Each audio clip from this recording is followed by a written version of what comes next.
Shalom, frères et sœurs dans le Seigneur.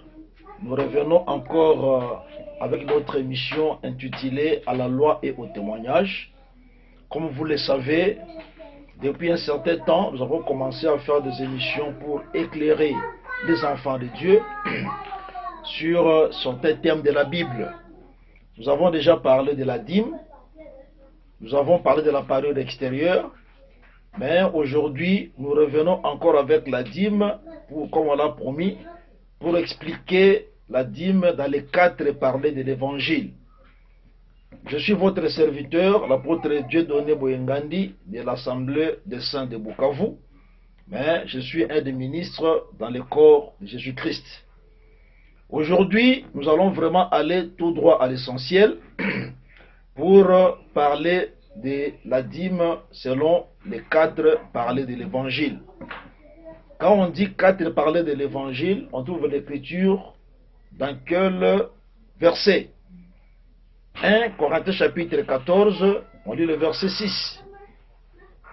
Il est écrit: et maintenant, frères, de quelle utilité vous serais-je si je venais à vous parlant en langue, et si je ne vous parlais pas par révélation, ou par connaissance, ou par prophétie, ou par doctrine? Donc, l'utilité d'un homme de Dieu, c'est de parler aux enfants de Dieu par révélation, par connaissance, par prophétie et par doctrine. Nous savons que ces 4 parlers de l'Évangile, c'est aussi lié au don du ministère de la parole. Selon Ephésiens 4, verset 11, il y a 5 dons du ministère de la parole, mais parmi les 5 dons, nous avons un don qui travaille sans limite, c'est le don pastoral. Un pasteur, il est dans la révélation, dans la connaissance, dans la prophétie, dans la doctrine, mais les autres 4 dons du ministère, notamment si nous parlons du prophète, le prophète, il parle par prophétie. Les docteurs, c'est par révélation. L'évangéliste, par connaissance, pour que l'homme ait connaissance de son péché et donc l'amener vers Dieu. Et l'apôtre, c'est dans la doctrine. La doctrine ici, c'est la vie pratique de l'évangile. Donc ces 4 parlers de l'évangile, on les retrouve aussi dans Exode 22, verset 1er. La Bible dit dans Exode 22, verset 1, si un homme dérobe un bœuf ou un agneau et qu'il l'égorge ou le vende, il restituera 5 bœufs pour le bœuf et 4 agneaux pour l'agneau. Vous comprenez que si on a dérobé un bœuf ou un agneau, c'est différent. Si c'est l'agneau, on restitue 4 agneaux pour remplacer l'agneau unique qu'on a dérobé. Si c'est le bœuf, on restitue 5 pour remplacer l'unique bœuf qu'on a dérobé. Nous savons qu'ici le bœuf et l'agneau, c'est le Seigneur Jésus-Christ. Il a dit qu'il était l'agneau de Dieu, et le bœuf, c'est un animal aussi de service en Israël. Donc, comme serviteur, Jésus c'est le bœuf. L'apôtre Paul aussi en a parlé. Il a dit, je n'isolerai point le bœuf quand il foule les grains. Est-ce que Dieu se mettait la peine des bœufs de ce monde? Et de loin de là, Dieu parle de ses serviteurs. Donc, le bœuf, c'est un serviteur de Dieu. Le premier serviteur, c'est le Seigneur Jésus. Voilà pourquoi Jésus comme bœuf, Jésus comme agneau, il a été dérobé. Qui l'a dérobé? C'est Dieu. L'Écriture se trouve où? Acte chapitre 1, verset 9. Il est écrit dans Acte 1, verset 9. Après avoir dit cela, il fut élevé pendant qu'il le regardait, et une nuée le déroba à leurs yeux. Vous voyez, la nuée c'est Dieu. Il a dérobé Jésus aux yeux des apôtres. Donc, quand la Bible disait dans Exode 22, verset 1, si un homme dérobe un bœuf ou un agneau, en réalité, cet homme-là, c'est Dieu lui-même. Quand la nuée a dérobé le Seigneur, voilà pourquoi Dieu devait respecter sa propre loi. Il a restitué 5 bœufs pour remplacer l'unique bœuf c'est ça Ephésiens 4, verset 11. Il a pris en don des hommes, il a donné les uns, il a donné les uns comme apôtres, comme évangélistes, comme pasteurs, comme docteurs, comme prophètes, pour le perfectionnement des saints. Mais aussi, on n'a pas seulement dérobé le bœuf, on a aussi dérobé l'agneau. Maintenant, à la place de l'agneau, il faut restituer 4 agneaux. Voilà, c'est pourquoi les 4 agneaux que Dieu a restitués à l'Église, c'est ça, 1 Corinthiens chapitre 14, verset 6. Les 4 parlaient de l'Évangile. Révélation, connaissance, prophétie et doctrine, ce sont là les 4 agneaux que Dieu nous a restitués à la place de l'agneau qui est le Seigneur Jésus. C'est pourquoi les 5 dons du ministère de la parole travaillent dans les 4 parlers pour l'utilité des enfants de Dieu. Et c'est cela la richesse de l'Église des saints. Pourquoi parler de la dîme selon les 4 parlers, mes frères et sœurs? Parce que il faut savoir qu'aujourd'hui dans le monde, il y a beaucoup d'enseignements qui circulent, comme quoi la dîme n'est pas d'actualité dans ces temps de la grâce. D'autres disent on ne doit pas payer la dîme comme salaire des hommes de Dieu. Et beaucoup d'enseignements dans ce sens-là sont des enseignements qui égarent le peuple de Dieu.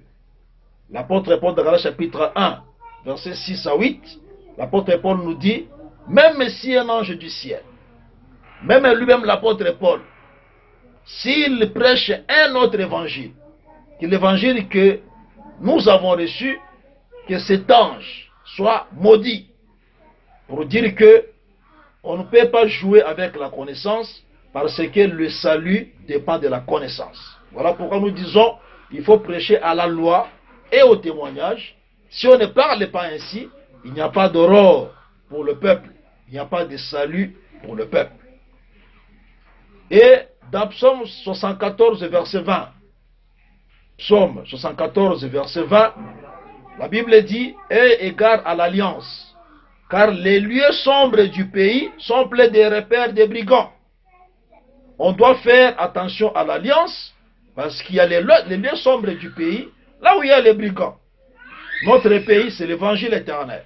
S'il y a des points sur lesquels le peuple de Dieu n'est pas éclairé, les faux prédicateurs, qui sont des brigands, ils vont en profiter pour tromper le peuple de Dieu par des faux raisonnements et ainsi égarer les enfants de Dieu pour lesquels Jésus était mort à la croix. C'est pourquoi, mes frères et sœurs, un bon ministre doit garder l'alliance de Dieu et éclairer le peuple de Dieu, parce que Proverbe 11, verset 14 nous dit, quand la prudence fait défaut, le peuple tombe. Et le salut est dans les grands nombres de conseillers. Le peuple tombe s'il n'a pas la prudence. Or, cette prudence qui reçoit le peuple, c'est la lumière de la parole. Voilà pourquoi pour le salut de l'Église, Dieu a donné un grand nombre de conseillers. Ce n'est qu'une répétition, on le dit encore, c'est ça Ephésiens 4, verset 11. Ce sont les conseillers, les ministres de la parole, les vrais ministres mandatés par le Seigneur pour le salut des âmes. Et donc, l'alliance, il faut faire attention à l'alliance, parce que dans l'alliance, il y a les mots.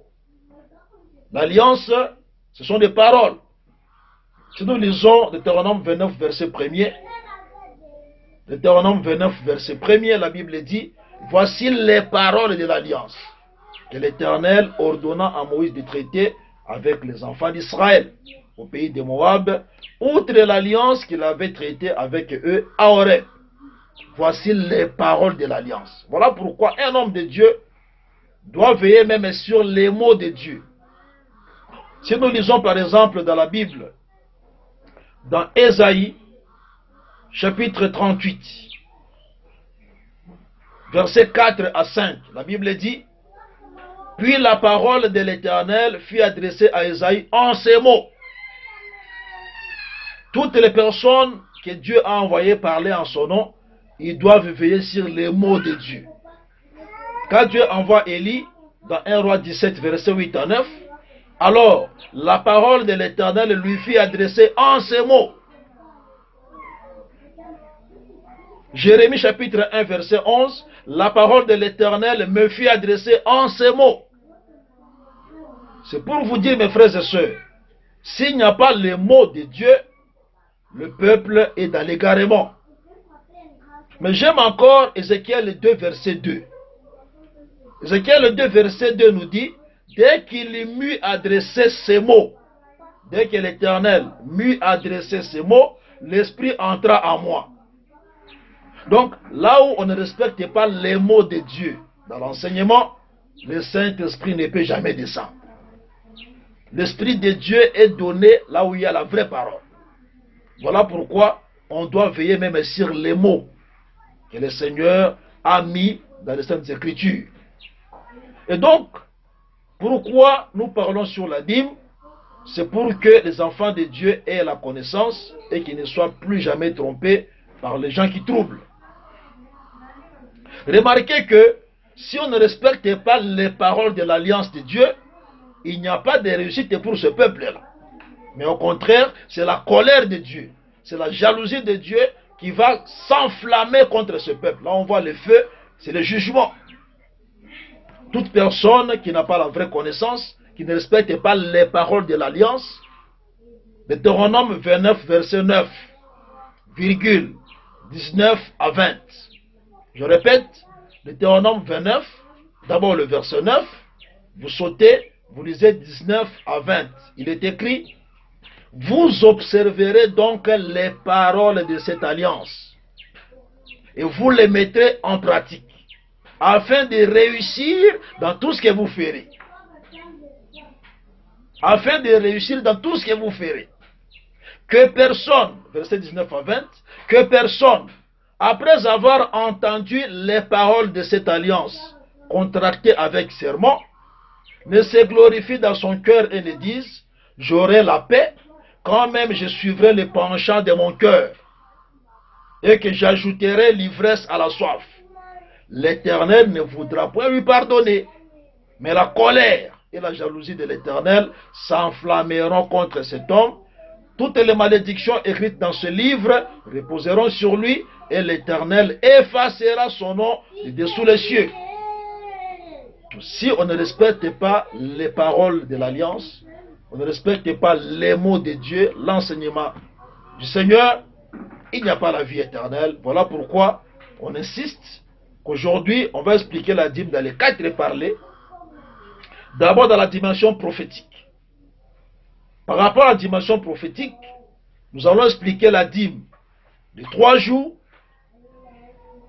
la dîme d'1 année et la dîme de 3 ans. Dans la prophétie, la dîme de 3 jours, ça ne peut pas être donné à un homme de Dieu. La dîme d'1 année, ce n'est pas à donner aux hommes de Dieu. La dîme de 3 ans, ce n'est pas à donner aux hommes de Dieu. Ce sont les dîmes qui parlaient du Seigneur Jésus-Christ. Dans la prophétie, la dîme de 3 jours, la dîme d'1 année et la dîme de 3 ans parlaient du Seigneur Jésus-Christ. C'est pourquoi tout celui qui vous donnera comme argument de vous dire que donner la dîme de 3 jours aujourd'hui, la dîme d'1 année et de 3 ans, il est en train de vous troubler. Parce que il y a dans la Bible plusieurs sortes de dîmes. Et toutes les dîmes n'ont pas la même explication. La dîme de 3 jours, pour commencer par là, on lit dans Amos chapitre 4, verset 4. Dans Amos 4, verset 4, il est écrit, allez à Bethel et péchez. Allez à Gilgal et péchez davantage. Offrez vos sacrifices chaque matin et vos dîmes tous les 3 jours. Offrez vos sacrifices chaque matin et offrez vos dîmes tous les 3 jours. Ah, vous comprenez ici que Amos 4, 4 nous parle des dîmes de 3 jours. Ça, ce n'est pas pour les hommes de Dieu, mes frères et sœurs. Dîmes de 3 jours, c'est le Seigneur Jésus. Comment? Nous savons que le Seigneur Jésus, il est mort, et 3 jours après, il est ressuscité des morts. Marc chapitre 8, verset 31 confirme cela. Alors il commença à leur apprendre qu'il fallait que le Fils de l'homme souffrit beaucoup, qu'il fut rejeté par les anciens, par les principaux sacrificateurs et par les scribes, qu'il fut mis à mort et qu'il ressuscita 3 jours après. Donc, la dîme de 3 jours, ça annonçait la mort de Jésus et sa résurrection. C'est pourquoi aujourd'hui Jésus est vivant. Parce que 3 jours après, il est revenu à la vie. Même si on a mis des soldats, n'est-ce pas, pour garder son tombeau, il est sorti vivant. C'est pourquoi nous les saints, nous avons de l'espoir. Même si nous sommes dans des temps difficiles, même si nous souffrons, nous savons que comme Jésus est ressuscité des morts, notre situation va changer. Nos souffrances finiront. C'est Job 14, verset 14, qui confirme cela. Job 14, 14, la Bible dit, si l'homme, une fois mort, pouvait revivre, j'aurais de l'espoir pour les temps de mes souffrances, jusqu'à ce que mon état va changer. L'homme qui est mort et qui est revenu à la vie et qui donne l'espoir à tous les saints que nos souffrances se termineront, c'est le Seigneur Jésus-Christ.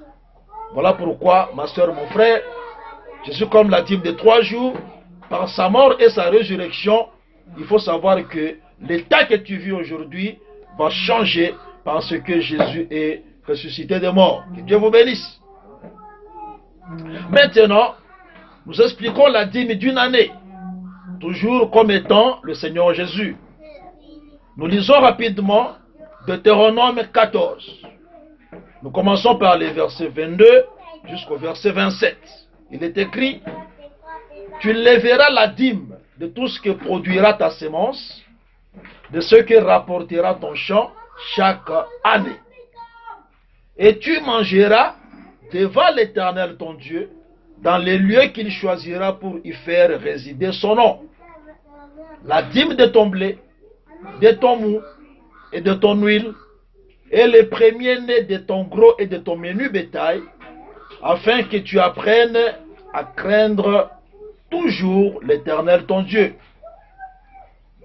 Peut-être lorsque l'Éternel ton Dieu t'aura béni, le chemin sera-t-il trop long pour que tu puisses transporter ta dîme à cause de ton éloignement du lieu qu'aura choisi l'Éternel ton Dieu pour y faire résider son nom. Alors, tu échangeras ta dîme contre de l'argent. Tu serreras cet argent dans ta main et tu iras au lieu que l'Éternel ton Dieu aura choisi. Là, tu achèteras avec l'argent tout ce que tu désireras. Des bœufs, des brebis, du vin et des liqueurs fortes. Tout ce qui te fera plaisir. Tu mangeras devant l'Éternel ton Dieu et tu te réjouiras, toi et ta famille. Tu ne délaisseras point le Lévite qui sera dans tes portes, car il n'a ni part ni héritage avec toi. La dîme d'une année, c'est aussi une prophétie qui concernait Dieu lui-même, qui concernait le Seigneur Jésus-Christ. Parce que pour nous, il n'existe pas de Dieu en dehors du Seigneur Jésus-Christ. Pourquoi une année? Parce que cela annonçait l'année de la grâce. Et à la fin de cette année, cette dîme est mangée à la fin de l'année. Nous savons que l'année de la grâce prendra fin le jour où l'Église sera enlevée. Et la Bible dit à la fin de l'année, le propriétaire de la dîme, avec sa famille, ils vont manger la dîme. Ils vont se réjouir. Or, notre réjouissance, ce n'est pas au milieu de l'année, ça sera à la fin de l'année. Donc, le jour de l'enlèvement, ce jour-là, ce sera la fin de l'année de la grâce que Jésus est venu proclamer dans les nations, et la grâce va maintenant rentrer en Israël. Donc, l'enlèvement, c'est ça la fin de l'année de la grâce. Et la famille de Jésus qui va se réjouir avec lui ce jour-là, c'est quelle famille? Matthieu chapitre 12, versets 47 à 50. Il est écrit, quelqu'un lui dit, excusez-nous, quelqu'un lui dit, voici ta mère et tes frères sont dehors et ils cherchent à te parler. Mais Jésus répondit à celui qui le lui disait, qui est ma mère et qui sont mes frères? Puis étendant la main sur ses disciples, il dit, voici ma mère et mes frères, car quiconque fait la volonté de mon Père qui est dans les cieux, celui-là est mon frère et ma soeur et ma mère. Vous comprenez que la famille de Jésus, qui mangera la dîme, qui se réjouira avec lui à la fin de l'année de la grâce, cette famille-là, ce sont les saints. Les gens qui écoutent la parole de Dieu et qui la mettent en pratique. La Bible dit, si les lieux que l'Éternel a choisis est loin, il faut vendre la dîme d'une année et le changer en argent. Alors vous comprenez que cette dîme, comme c'est le Seigneur Jésus, il a été vendu. Il est mort. Matthieu 26, 14 à 15 confirme qu'il a été vendu. Il est écrit dans Matthieu 26, 14 à 15, alors l'un des 12, appelé Judas Iscariote, alla vers les principaux sacrificateurs et dit, que voulez-vous me donner et je vous le livrerai. Et ils lui payèrent 30 pièces d'argent. Voici la dîme qu'on a vendue. Et quand on vend la dîme, l'argent de la dîme va acheter quoi? Les bœufs, les brebis, le vin, les liqueurs fortes. Si nous parlons des bœufs, comment l'argent de la dîme, le sang que Jésus a versé à la croix, a acheté les bœufs? Qui sont ces bœufs-là que le sang de Jésus, qui est l'argent, a acheté? Parce que le bœuf ici, si on va dans 1 Corinthiens 9, verset 9 à 10, l'apôtre Paul nous montre de quel bœuf il est question. La Bible dit, car il est écrit dans la loi de Moïse, tu n'amuselleras point le bœuf quand il foule le grain. L'apôtre Paul pose la question, Dieu se met-il en peine de bœuf ou parle-t-il uniquement à cause de nous? Oui, c'est à cause de nous qu'il a été écrit que celui qui laboure doit labourer avec espérance. Et que celui qui foule les grains, fouler avec l'espérance d'y avoir part. Vous comprenez que les bœufs, ce sont les ministres de la parole. C'est pourquoi dans une église, un ministre de la parole, c'est le premier homme à être sauvé. On ne peut pas avoir un ministre qui vit dans le péché, mais il prêche aux gens la sainteté. Ça n'existe pas, mes frères. L'argent de la dîme d'une année a d'abord acheté le bœuf. C'est pour dire que quand on est ministre, on est le premier sauvé dans l'assemblée locale. Et on doit être un modèle de bonne conduite pour les enfants de Dieu. L'argent a aussi acheté les brebis. Qui sont ces brebis-là? Les brebis, ce sont les enfants de Dieu. Selon que l'Écriture, Jean chapitre 10, verset 27, la Bible dit, mes brebis entendent ma voix, je les connais et elles me suivent. Donc les brebis, ce sont les enfants de Dieu qui ont entendu la voix de l'évangile éternel, et aujourd'hui, ces brebis-là ne suivent que le seul berger, qui est le Seigneur Jésus-Christ. Là aussi, je veux exhorter les enfants de Dieu. Jésus n'a pas dit ici que mes brebis entendent ma voix et elles suivent les prédicateurs. Parce qu'il y a beaucoup de prédicateurs qui cherchent des fanatiques parmi les enfants de Dieu. Mais une brebis qui a entendu réellement la voix de Jésus ne suivra jamais un prédicateur. Ne sera jamais fanatique d'un homme. Une brebis qui a entendu la voix de Jésus est fanatique de la parole. Cette brebis n'est que derrière la parole. Même si le ministre prêche, le feu sort de la bouche. Mais si ce qu'il lui dit n'est pas conforme à la parole, la brebis ne peut pas suivre ça. Voilà pourquoi une bonne brebis doit savoir que j'ai été acheté par le sang de Jésus, qui est plus que l'argent, qui est plus que l'or. Cet argent a aussi acheté le vin et les liqueurs fortes. C'est quoi le vin et les liqueurs fortes que nous devons boire? Si dans l'assemblée où toi tu es, tu ne bois pas le vin et les liqueurs fortes, tu ne seras pas enlevé. Le vin, c'est la parole. Les liqueurs fortes, c'est la parole. Mais c'est aussi le Saint-Esprit. Donc, le vin et les liqueurs fortes, en réalité, ça nous parle de la parole et du Saint-Esprit. On va lire les Écritures. Proverbe 31, versets 6 à 7. La Bible dit dans Proverbe 31, 6 à 7, « Donnez des liqueurs fortes à celui qui périt. Donnez du vin à celui qui a l'amertume dans l'âme. Qu'il boive et oublie sa pauvreté. Et qu'il ne se souvienne plus de ses peines. » Vous comprenez que les liqueurs fortes, c'est pour celui qui est perdu, celui qui périt. Ou qui est perdu, c'est celui qui vit dans le péché. Celui qui est dans le péché, il faut lui donner les liqueurs fortes. C'est un ordre. On dit donner les liqueurs fortes à celui qui périt. Donner du vin à celui qui a l'amertume dans son âme. L'âme qui a l'amertume, c'est l'âme qui n'est pas sauvée.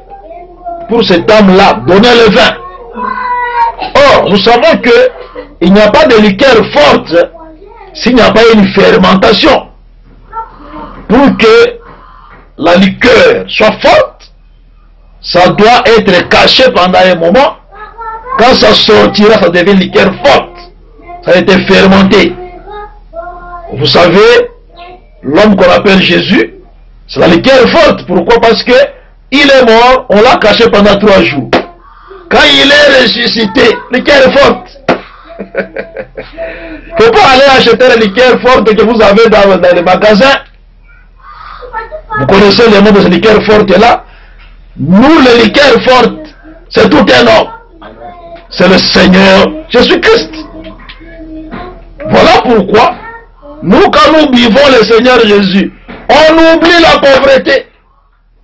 On oublie les péchés. Parce que tu ne peux pas boire les liqueurs fortes et garder encore un temps de pauvreté. La Bible dit, donnez ça afin que l'homme oublie sa pauvreté. Or, nous savons qui est pauvre. La pauvreté véritable et bien-aimée, c'est manquer Jésus dans sa vie. Et donc, quand on te donne le Seigneur, tu as les cœurs fortes, dès que tu bois, tu oublies la pauvreté, tu oublies l'état de la perdition, c'est que tu es sauvé. Non seulement que tu oublies les péchés, mais tu oublies aussi tes peines. Donc, même tes difficultés, tes souffrances, quand tu boiras l'évangile éternel, sache que cet évangile a la capacité aussi d'apporter la solution même à tes difficultés. C'est pourquoi, mes frères et sœurs, je vous exhorte, vous qui allez boire pour dire, je vais noyer mes soucis dans la boisson alcoolisée.